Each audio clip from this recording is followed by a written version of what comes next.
Hi, I'm glad you're here. For week two, I'd like to talk a little bit about nutrition and healthy eating. Nutrition and healthy eating is really a popular topic today. I think that what the Dr. Oz shows dedicates a big portion to this, and that's a pretty popular show. Unfortunately, the food system here in the U.S. is driven by profits and not nutrition. Um, Jeremy Rifkin um, early on talked about the beef industry being one of the primary contributors to carbon-based emissions into the atmosphere, so they were a significant source of pollution. And yet, at the same time, because they had such a strong lobby, they were really a taboo discussion in terms of climate change and global warming.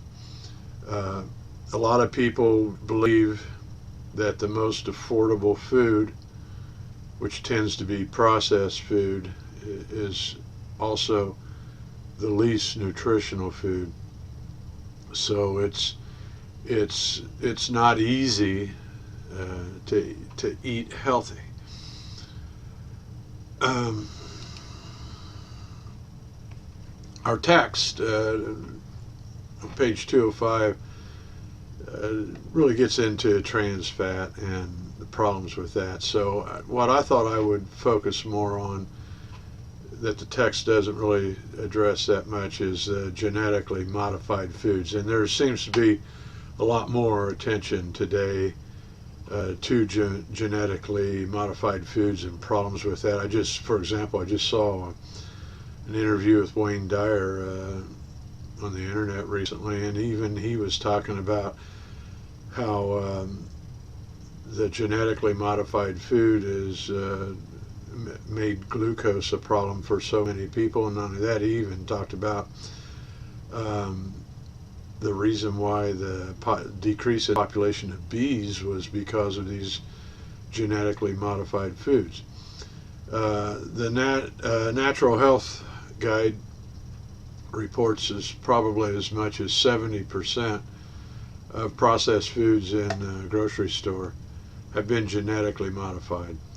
And many of these genetic modifications include toxins. And for example, they would say that a plant may be genetically modified to become toxic to predatory insects. But at the same time, these toxins are consumed by people. In other words, they can't be washed out. They're in the DNA of the plants. Dangers of genetically modified food. They've been documented to create allergies, asthma in the worst case, cases of infertility, um, accelerated aging, problems with the immune system, the need for insulin regulation, and even changes in major organs, including the gastrointestinal system. So these are really serious concerns, and not to mention weight gain as part of this as well. Also, the companies that manufacture these foods don't necessarily want it to be clear that that's what they're doing. In other words, because a lot of people would not purchase them if they're more clearly labeled. So there's a lot of misinformation in labeling. And for example, if something's marked 100% organic, then by law it has to be GMO free. So that is one type of labeling that can be trusted. Also, if product specifically states it's GMO free or non-GM, then it is GMO free. So we need to really start looking at these labels. Also, the Natural Health Guide says that there are certain foods that are really have a high probability of containing GMOs, and these foods would be like soybeans, corn products, canola, cottonseed oil, dairy, sugar beets. Another issue with dairy is that a lot of farmers keep their cows pregnant because the production is higher, and so, but while they're pregnant, they're also producing hormones and that go into the milk and then get consumed in the end. There's a long story. I won't go into it on the chemical aspartame in products such as Sweet and Low, and then there was it's a political story of how the companies got that approved to use, even though the testing shows it's not safe, and so any product containing that should be avoided. It's mostly artificial sweeteners. The practices with animals have not been good either. There are a lot of animals that may be grass-fed on the farm, but once they're sold, the last 3 or 4 months of their life, they are at what's called a feedlot, and in this feedlot they are fed food that has been genetically modified, and sometimes they're even injected with steroids. If there's crowding, they might be also injected with antibiotics. The antibiotics is to prevent disease in crowded conditions. The steroids is to increase the weight of the animal, because the price is based upon the weight. Same way with the genetically modified feeds.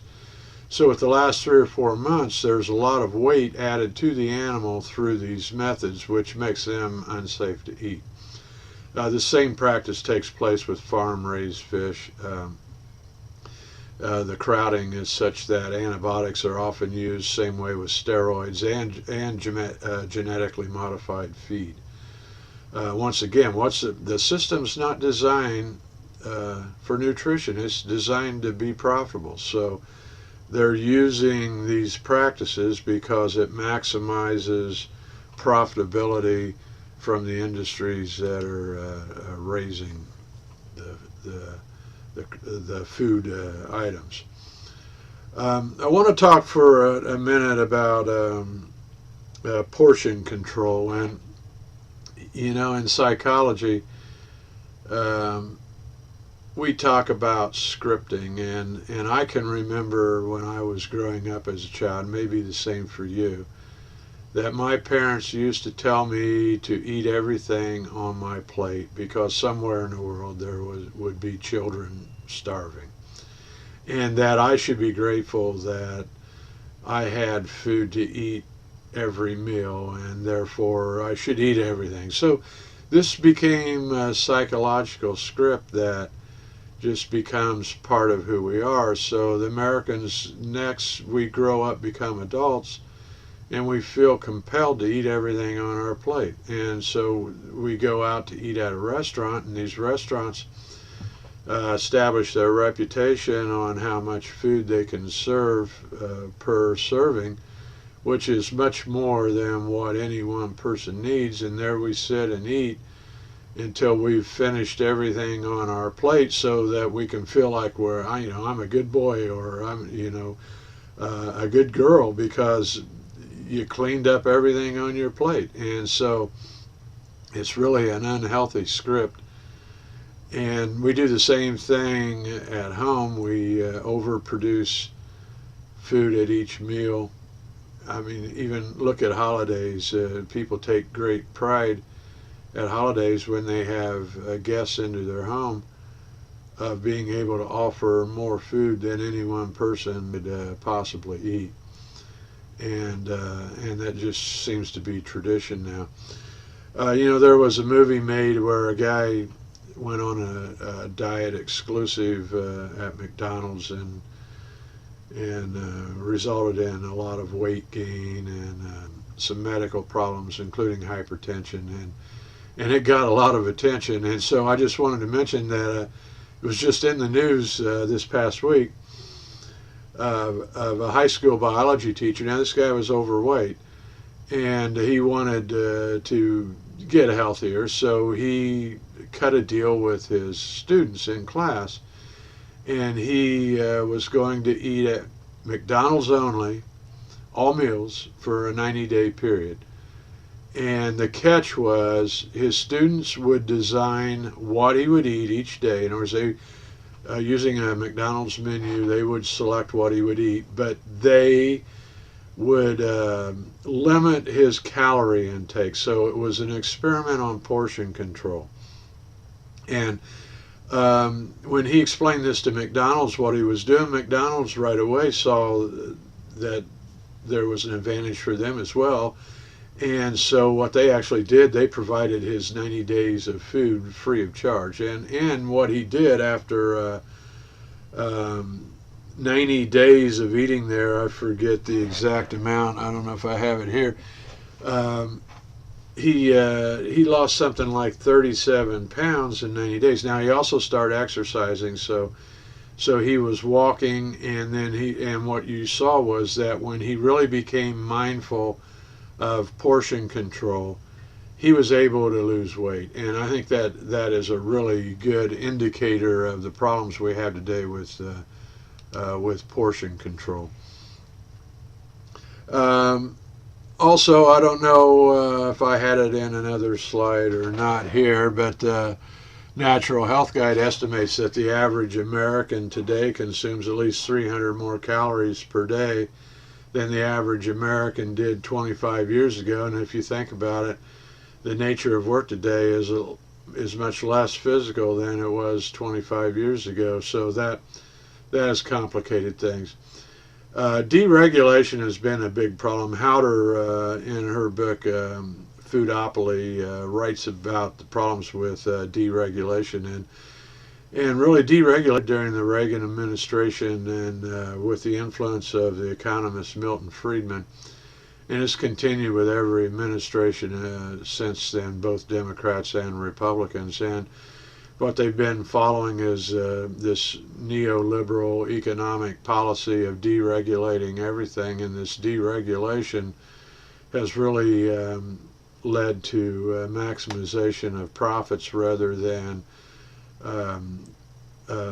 caring for the interests of the people. Just for example, Howder says there's 4 large retailers that control 70 to 90% of the market, and this is all the way from seed to retail. And it's what she calls Walmarting the food chain. And so once again, what's their intent? Their intent is to be profitable. You know, with all of this going on, it'd be nice if our government were to step in and pass some regulation that might help people in our interests, but I don't really expect that to happen in the short term. The trend right now is pro-corporation. For just a good example was a Supreme Court ruling on Citizens United that granted personhood to corporations. And I think if we look at the state of our polarized politics today, I really like the title of Lofgren's book, because I think it pretty much explains the state of politics in the United States today. And the title of his book is "The Party is Over: How the Republicans Went Crazy, the Democrats Became Useless, and the Middle Class Got the Shaft." So what this really means is that we're on our own for health and nutrition, and this means that we really need to be mindful in shopping for food. We need to start reading labels and paying attention to what we eat in order to get healthy. All of the trends indicate that obesity in the U.S. and health-related problems are predicted to get worse before they get better. There's the references I used on some of the information I provided. I'll post a transcript along with this. Thank you.